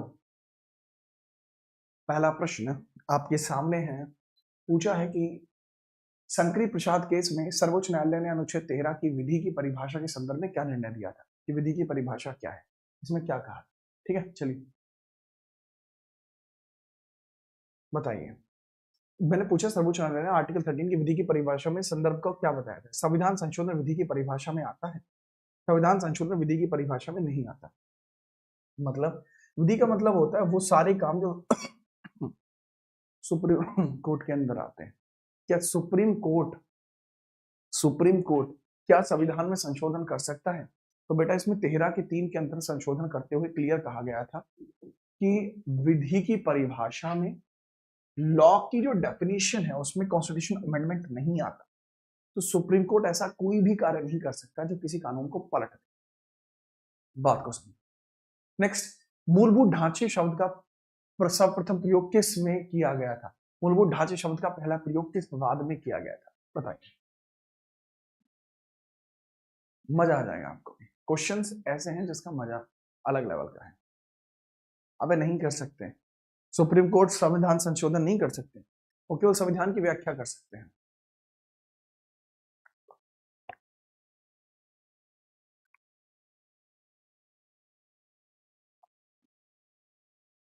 मेरा गला पूरी तरीके से छिला पड़ा है, सर की नसों में पूरा दर्द है, फिर भी क्लास चल रही है, तो कमाल की बात है। ज्यादातर बच्चों को लगता है कि हिदायतुल्लाह का केस था, मजा आ रहा होगा आप सभी को, बहुत बढ़िया। बेटा जे.आर. मुधोलकर का केस था, सज्जन सिंह का केस था, इसमें पहला इस शब्द का पहला प्रयोग किया गया है, शब्द का सर्वप्रथम प्रयोग है। ये होता क्या है, बेसिक स्ट्रक्चर क्या होता है, इसका प्रयोग नहीं किया गया, वो केशवानंदा भारती के केस में बताया गया था। अगर शब्द का पहला प्रयोग है वो बी में होगा, इसकी व्याख्या जो होगी वो ए में होगी, फर्क है।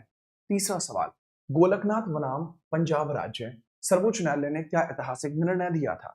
इन Golaknath versus state of Punjab case historical ruling the supreme court के, कौन सा कार्य सुप्रीम कोर्ट के द्वारा किया गया था? बताइए सर जी। अगर हम बात करते हैं गोलकनाथ का और पंजाब राज्य में सर्वोच्च न्यायालय ने जो ऐतिहासिक निर्णय दिया था, उसमें कहा था कि आर्टिकल 13 की लॉ में संविधान संशोधन दिया था, उसके बाद से ऐसा संभव हो पाया। सुप्रीम कोर्ट ने इसके अंतर्गत 11 जजों की बेंच बिठाई थी गोलकनाथ के केस में। 11 जजों की बेंच थी और जो डिसीजन आया था वो 6-5 के डिसीजन से आया था। आगे बढ़िए।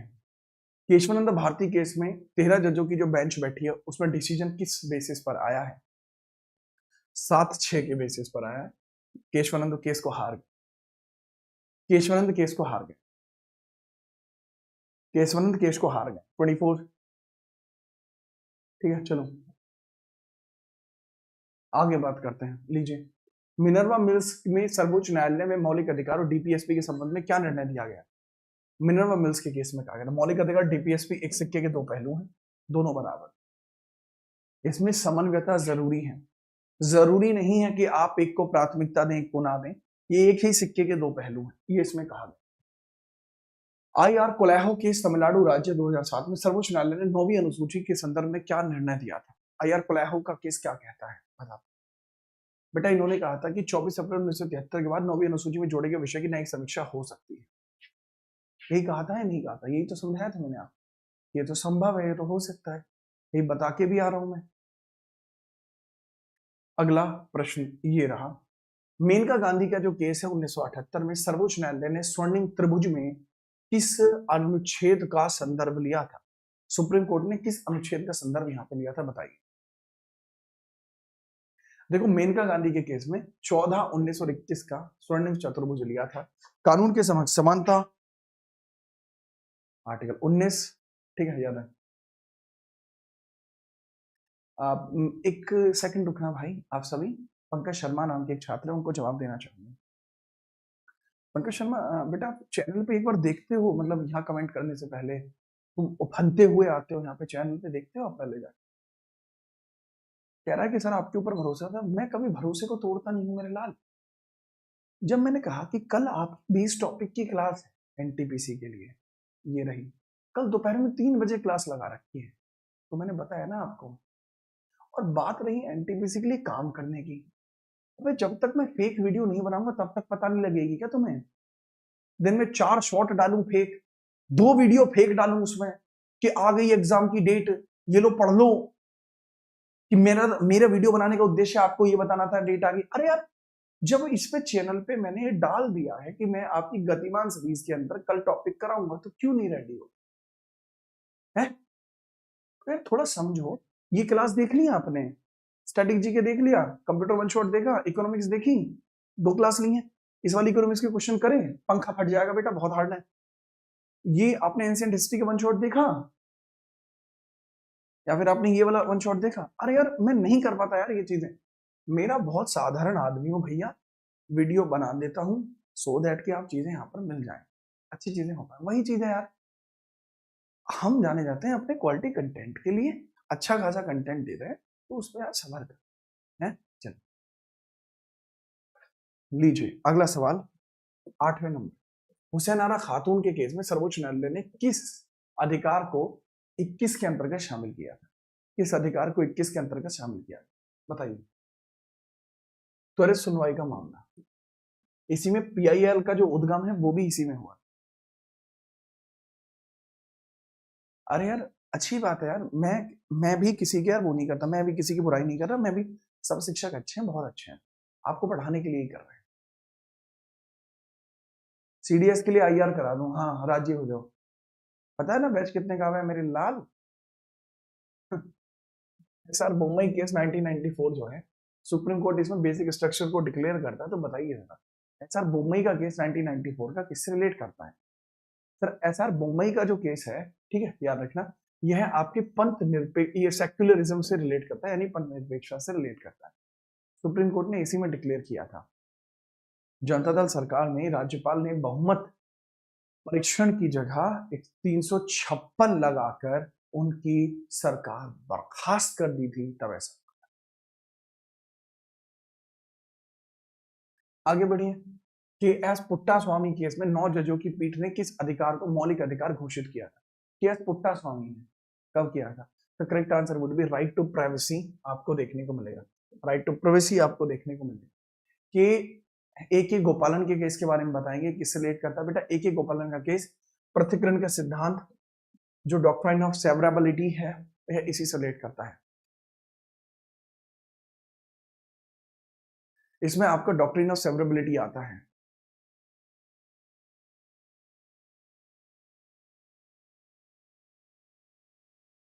यार इसका मतलब, यार अगर कोई भी कानून असंवैधानिक घोषित किया जा रहा है तो पूरा कानून असंवैधानिक घोषित नहीं होगा।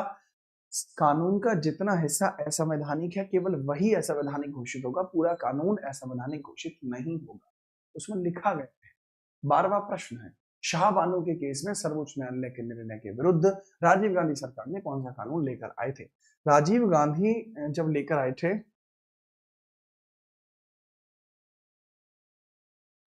इसमें है नहीं। राजीव गांधी जो 1985 में आपका जो मामला लेकर आए थे वो कौन सा मामला लेकर आए थे, बेसिकली ये इसमें पूछा जा रहा है। मुस्लिम, हाँ ठीक है, ये था मुस्लिम महिला तलाक पर अधिकारों का संरक्षण अधिनियम। इसी के बाद आपका मैटर लेकर आया था। सीआरपीसी की धारा 125 के अंदर शामिल था। 1986 का केस है, प्रोटेक्शन देता है डाइवोर्स की। विशाखा का जो केस है वो कार्यस्थल पर यौन उत्पीड़न पॉश एक्ट के लिए बेस बनता है, समझते हैं? तो लीजिए अगला सवाल ये रहा, सायरा बानो बनाम भारत संघ 2017 में तलाक, 3 तलाक के आधार बता दीजिए। 3 तलाक के आधार इसमें बता दीजिए। करेक्ट आंसर क्या होगा? धर्म की अनिवार्य प्रथा नहीं और महिलाओं के अधिकारों का हनन करती है, ये रहा। सरला मुदगल 1995 में सर्वोच्च न्यायालय ने किस विषय पर बल दिया? तो सरला मुदगल के केस में किस पर बल दिया गया था? यूनिफॉर्म सिविल कोड के ऊपर, ये होना चाहिए। ठीक है, आगे हम बात करते हैं। लीजिए नेक्स्ट, देखो अगर हम बात करते हैं, इसको बताइएगा जरा, जोसेफ का, अरे 497 का केस था, ठीक है, 497 का केस था आपका ये। शक्ति वाहिनी का केस 2018 है, किससे रिलेट करता है? शक्ति वाहिनी, शक्ति वाहिनी के केस में बताएंगे। ओनकलिंग अवैध है, जीवन साथी चुनना 21 का अधिकार है। चंपक दोराई राजन 1951 केस में क्या किया गया था? चंपक दोराई राजन केस में वर्तन संविधान संशोधन 15(4), 16(4) जोड़ दिए गए थे। ठीक है, चलिए। नहीं भाई नहीं, चल परफेक्ट है। नेक्स्ट है, इंदिरा साहनी के केस में सर्वोच्च न्यायालय ने ओबीसी को कितना आरक्षण दिया था? कहा था कि सर्वोच्च न्यायालय ने ओबीसी आरक्षण के संदर्भ में कितनी अधिकतम सीमा निर्धारित की थी? 50%। इंदिरा साहनी, इंदिरा साहनी ने 50% थी, जिसमें ओबीसी को 27 थी, ओवरऑल 50 थी। ठीक है, याद रखना, ओबीसी को 27 थी, ओवरऑल 50 थी। ओवरऑल 50 थी, मैक्सिमम लिमिट पूछा है ना 50। ईडब्ल्यूएस आरक्षण केस, जजों की पीठ ने किस बेसिस पर कानून पारित किया था? 3-2 का रेशो में कानून आया था ईडब्ल्यूएस वाला। प्रथम न्यायाधीश केस एसपी गुप्ता, सर्वोच्च न्यायालय ने सीजीआई के परामर्श के संदर्भ में क्या निर्णय दिया था? परामर्श के संदर्भ में निर्णय क्या दिया था बताइए?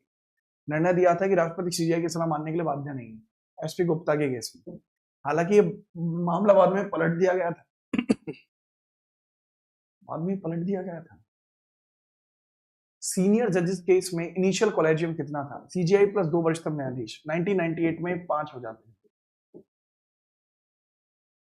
1998 में 5 हो जाते हैं,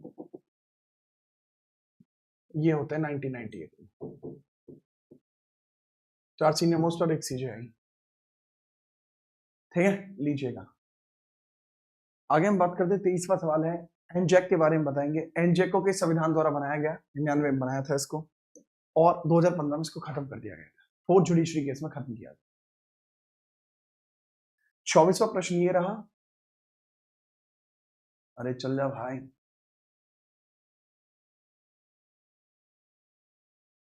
ये रहा जो थर्ड जुडिशरी केस था। थर्ड जुडिशरी केस के बारे में बात कर रहे हैं, तो उसके बारे में आप बताएंगे करेक्ट क्या होना चाहिए। 1998 में, यार सिंपल है, सीजीआई प्लस 2 से इसको बढ़ाकर सीजीआई प्लस 4 कर दिया, कोई टेंशन ही नहीं। रोमेश थापर का केस किस लिए था? रोमेश थापर का केस किस लिए था?